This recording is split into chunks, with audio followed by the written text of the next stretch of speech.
Hello again, I'm Stephen Wells, the host of the Motoring Weekly podcast for the Australian Historic Road and Racing Community. This is episode 147.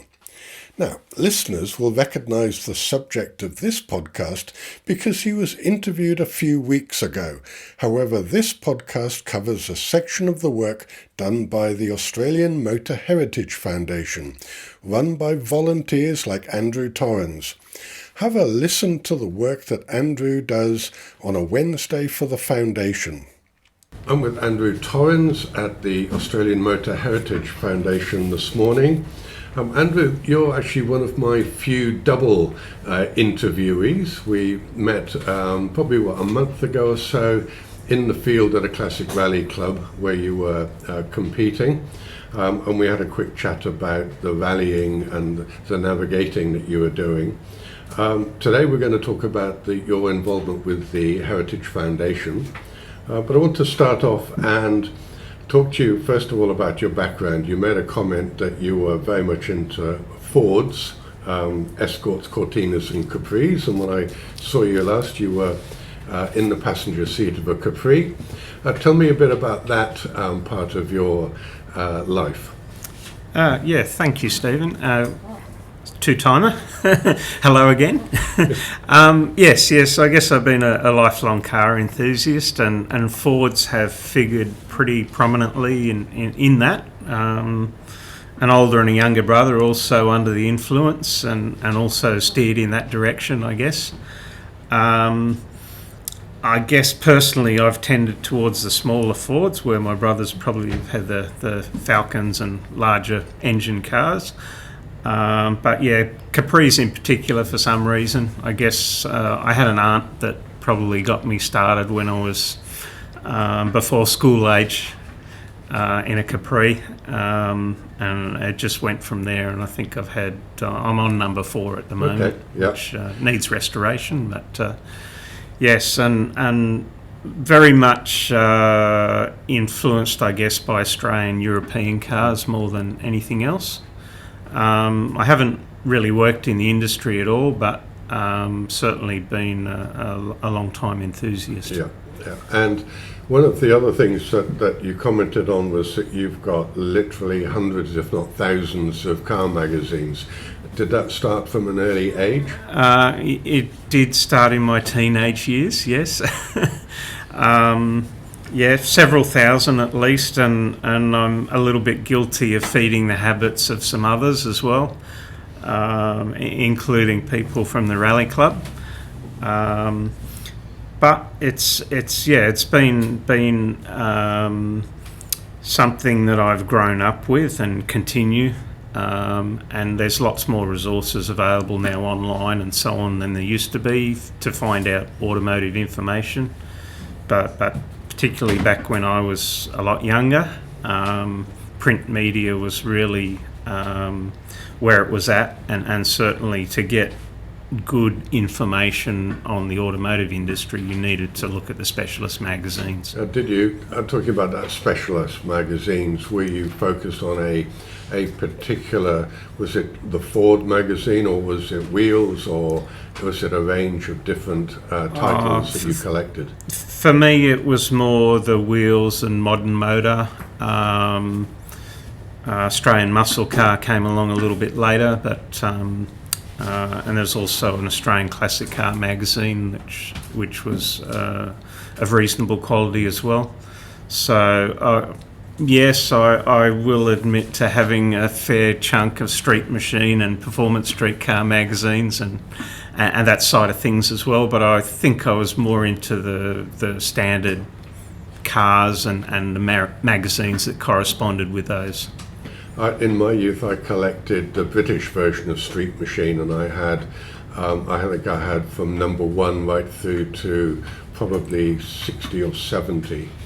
And only a few years ago, my brother was cleaning out the house in readiness for a rebuild, and he found all the magazines. They were in the original binders. And I found somebody on Facebook that absolutely wanted them because they were still in good nick. But they went back to probably about 1976 and all the custom cars and the modified cars and stuff. So we gave it to that guy because he had a collection growing. He had all of the later ones, but not the early ones. So Yes. I probably helped him with his collection along the way. What do you do with the magazines at the moment? Do you have them catalogued and filed at home? In the process of, I guess they're reasonably organised, but we've been through several house moves over the years, and that's been a bit of a priority to make sure that collection stays together and in reasonable order and doesn't get water damaged or rodent damaged or exposed to too much heat or anything. All the things that sort of degrade a magazine. Certainly paper and dampness and stuff like that. Which brings us on to what you're doing here at the foundation, because you're kind of doing the same thing for the foundation with the car magazines. What does that entail for you on when you come in here? Oh, I think for here I get to play with a much larger collection of magazines than what I could possibly hope to have at home. And here the task is quite similar in a way, is cataloguing what we have, getting a handle on what we actually have, clearing out the collection of stuff that we don't want or don't need, duplicates, titles that, again, we've got limited space here, so perhaps there are titles that we may happen to have copies of that may be better served elsewhere, or something in its place is more important to collect for the foundation. Now, how do you do that? Do you record each one in a file to say that you've got volumes 1, 2 and 3 from a particular magazine and what's actually in the magazine? So how much information and data do you collect about each one?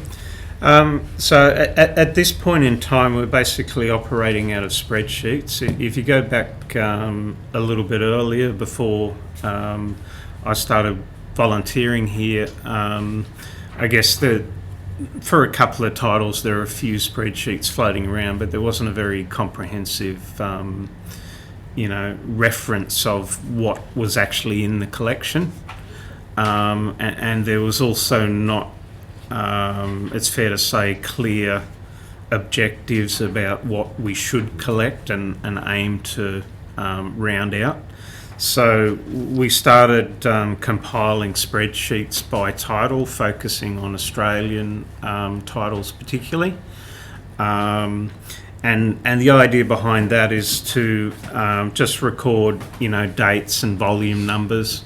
There will be a further step later on where we start to list the contents of titles, but the focus now has just been to understand for all the titles, what titles we have, how complete those collections are, what we're looking for. That's been the real benefit of doing that work, is that we know, from Wheels 1950s on to current day, we're missing a handful of issues, and we know which ones now, and we can seek those issues. And I'm dealing with another museum, for example, and we get approached by people that want to donate materials as well, and now we've got a ready reference, what we call our one-page document for Wheels, for example. We can go and look up exactly what issues we're missing.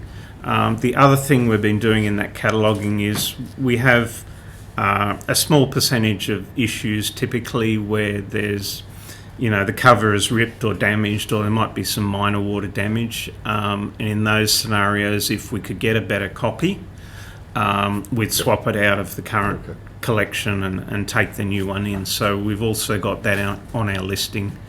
But I think further down the track, all of this will end up in a database together with our books and other materials, and it will have table of contents and descriptions of what's actually inside the magazine. So we're at the more top level situation at the moment, just getting a handle on what we've got, and we've also had some very fruitful discussions about what we should be collecting in the future, what things are, as I said, are better somewhere else. Yeah. And what's your view about the reason for holding on to this information? You know, the foundation is very much focused on collecting and retaining this information. What's your personal view on that? What I like, and if I use car magazines as an example, they're materials written at the time, and a lot of what we house in our collection you're not going to be able to access digitally anytime soon. There's a few exceptions to that, but in general, a lot of the material in this building is only accessible in hard copy, and my concern and the Foundation's concern as well is to make sure that material is retained somewhere safely and can be accessible for anyone that wants or needs to access it in the future. And again, as a car enthusiast, and I certainly lean towards vehicles 30 plus years old rather than more current stuff. But in 30 years' time from now, there'll be people viewing what's on the road now, some of it perhaps as of interest. And it's important that those resources are available, for things past and even up to the current as we go forward. And the room that you're housing the magazines is called the Phil Irving Room. Tell me about Phil. He had quite an amazing career, didn't he? So it's perhaps serendipitous or not, but the room where we house most of our magazine collection is named the Phil Irving Room. And Phil was a notable Australian engineer who worked here and also in the UK quite extensively. I guess he's most notable for two things. Firstly, work on motorcycle engines, in particular Vincent's, and then one of his other key achievements, I guess, is he designed the Repco Brabham V8 that took Jack Brabham to the 1966 World Championship. And again, that's a highly significant event in the Australian motoring heritage, because that particular motor was, designed in Australia, most notably by Phil. Yeah. And why I say it's serendipitous as well, Phil was also not just an engineer who was able to work both in motorcycles and automotive, but also he was an author of quite a number of books, and the part that I think is quite appropriate, he's also a journalist that tended to write technical articles, but certainly appeared in a number of periodicals, and no doubt we have some of his work in our collection. Yeah, I'm sure you do. Yeah. And so you're talking about the car magazines that you've got. You're doing the work here as well with the Foundation. What brought you here in the first place? I guess I retired from a fairly hectic corporate job not so long ago. Wanted to remain, social. As we talked about, I also do some navigational rallies with Car Club, and I just wanted to make sure I'm out of the house and doing stuff, and got a little bit more time to pursue some of the interests that are sort of perhaps been parked a little bit while you focus on raising children and having a career and so on. So I have the luxury of a bit more spare time to pursue those things, and what the Foundation achieves to do is something that I'm pretty proud to support. And I believe we've got a very significant motoring heritage in Australia, and this place and similar institutions are helping to preserve that and make it accessible to people. Yeah. And you're focusing on the magazine collection, but you said that you were looking forward to reading the book Shop Class's Soulcraft, an inquiry into the value of work. Have you started reading it, and what's it about? Okay, so that's an interesting book. I have, in fact, just finished reading it. And it's written by a fellow Matthew Crawford, who's part philosopher, part bike mechanic, I guess. And it's probably not too dissimilar from Zen and the Art of Motorcycle Maintenance. It's a little bit like in that genre, I would say, but